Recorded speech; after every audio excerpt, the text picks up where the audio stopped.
here, you have to know what the words mean. You have to know that we are basically not the beneficial owner. We are the real owner. They come in and claim by implied operation to be the beneficial owner. Look at your Social Security card. Very bottom line, you sign it. You're the assigner. Your fictional person is up there and your account number. So you are assigning your credits to your fictional dead man account. And then at the very top, you have Social Security in all capital letters. They are now becoming the beneficial owner of those credits.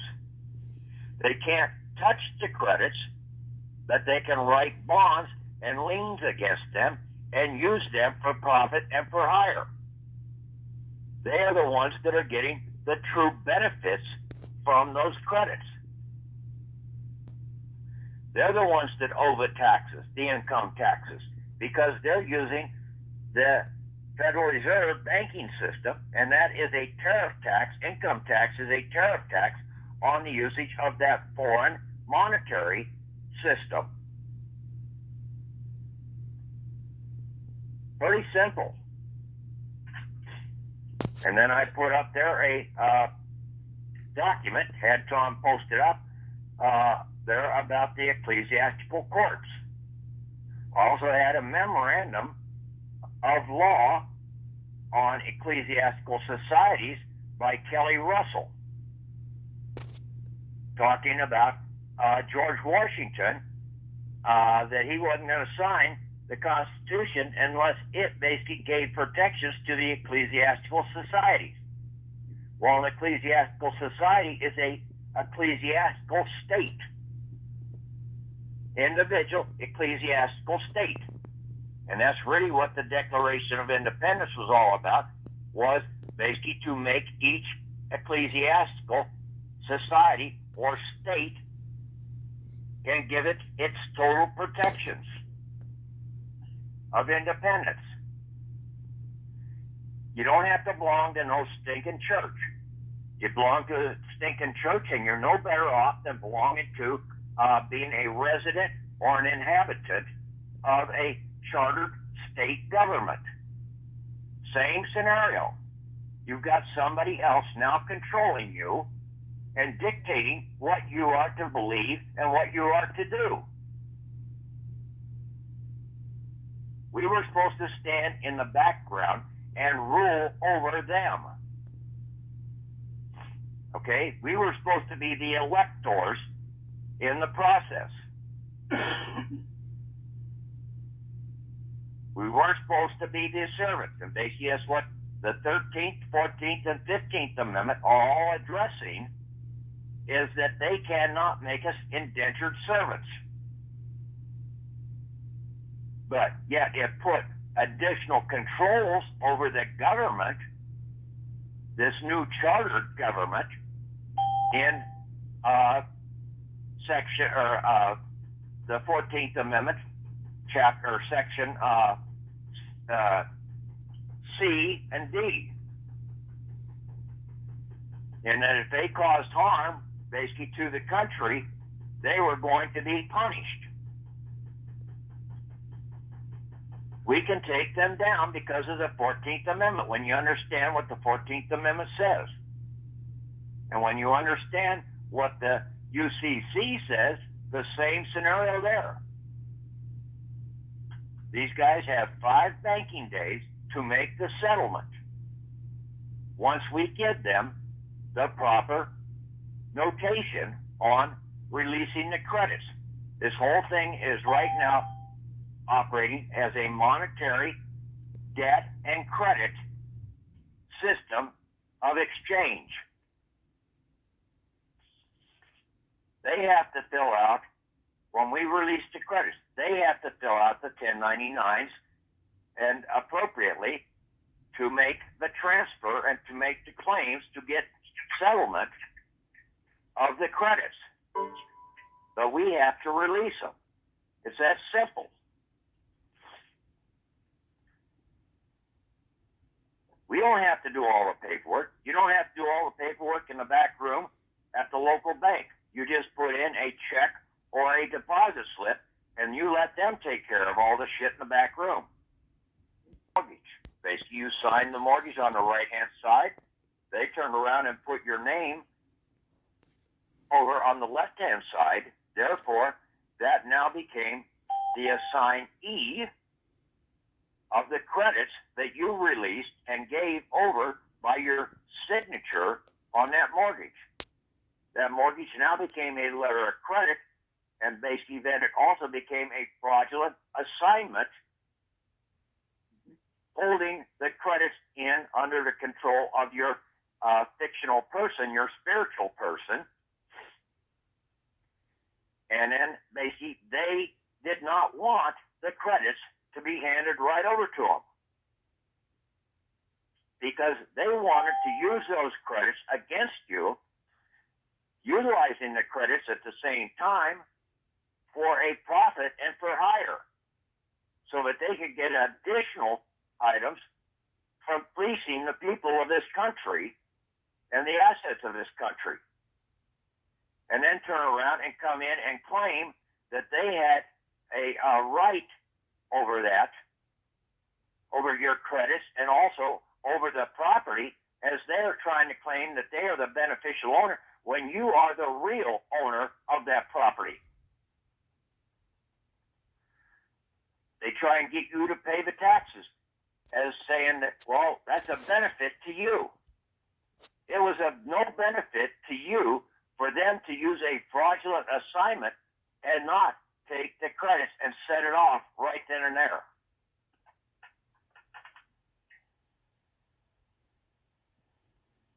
We are the owners of Mother Earth, okay?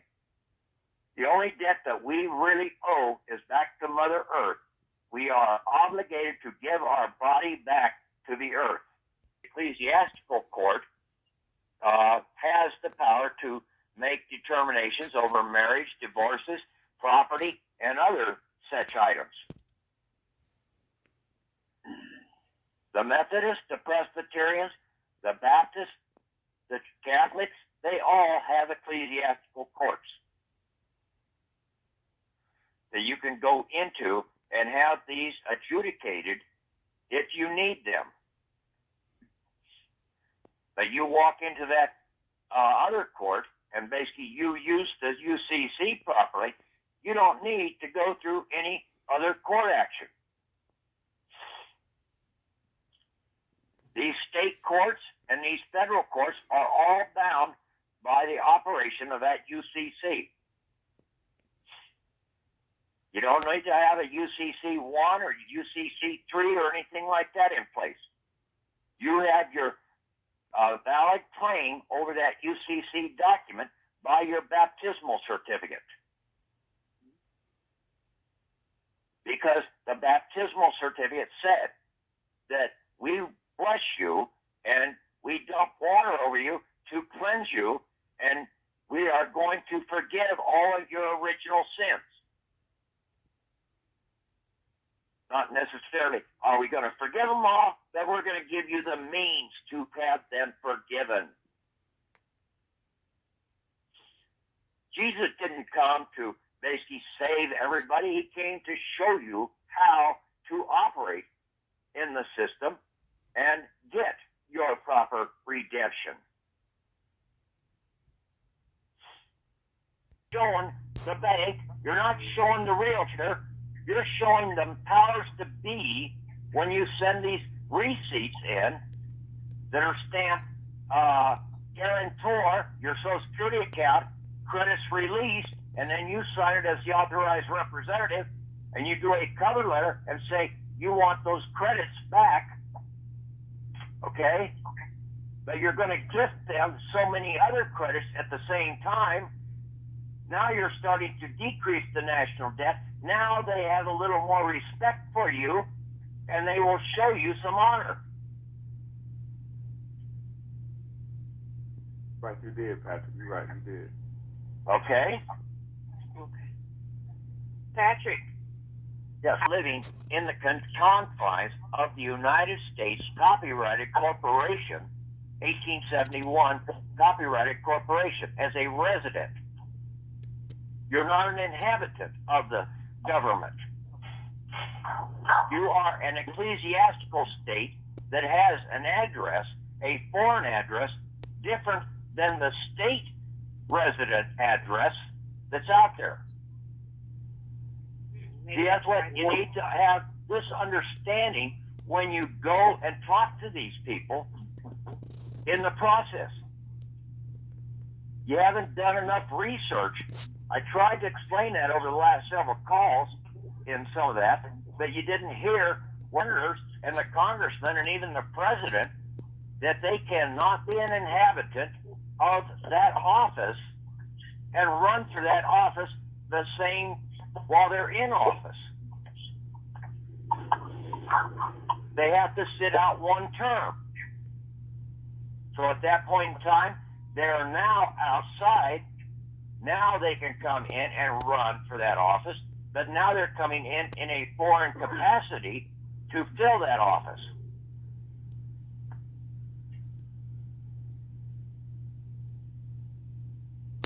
See what the word inhabitant, what the word domicile is, and what the definition of a non-resident is.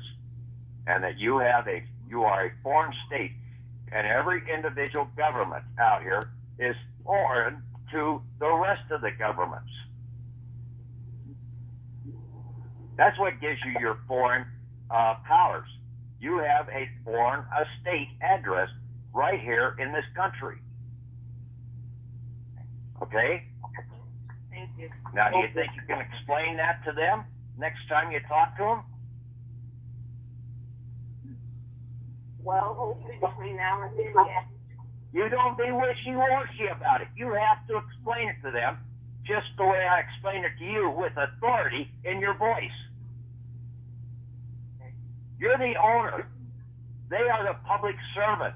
Treat them as such, but treat them with respect and authority, that you have authority over them.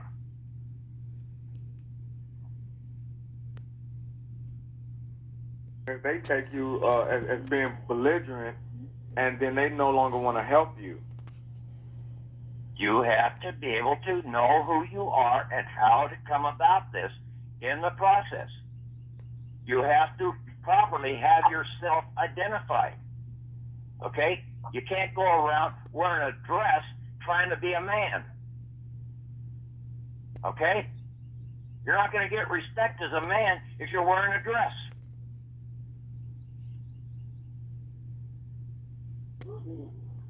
Okay, Patrick. Ecclesiastical, okay, state.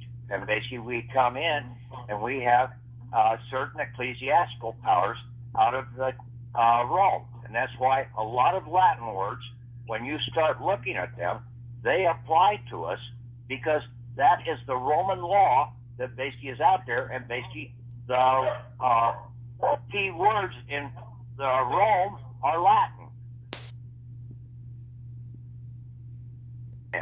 And basically a lot of this stuff is sitting right there in front of you.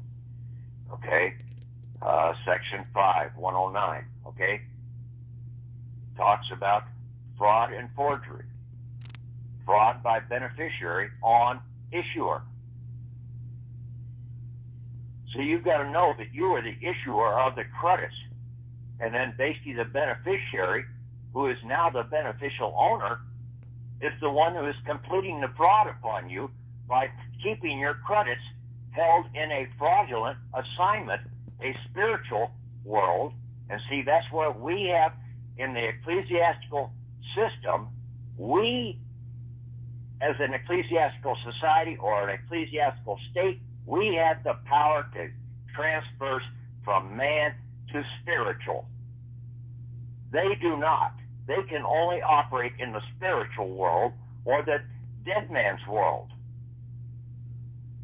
But we can cover both.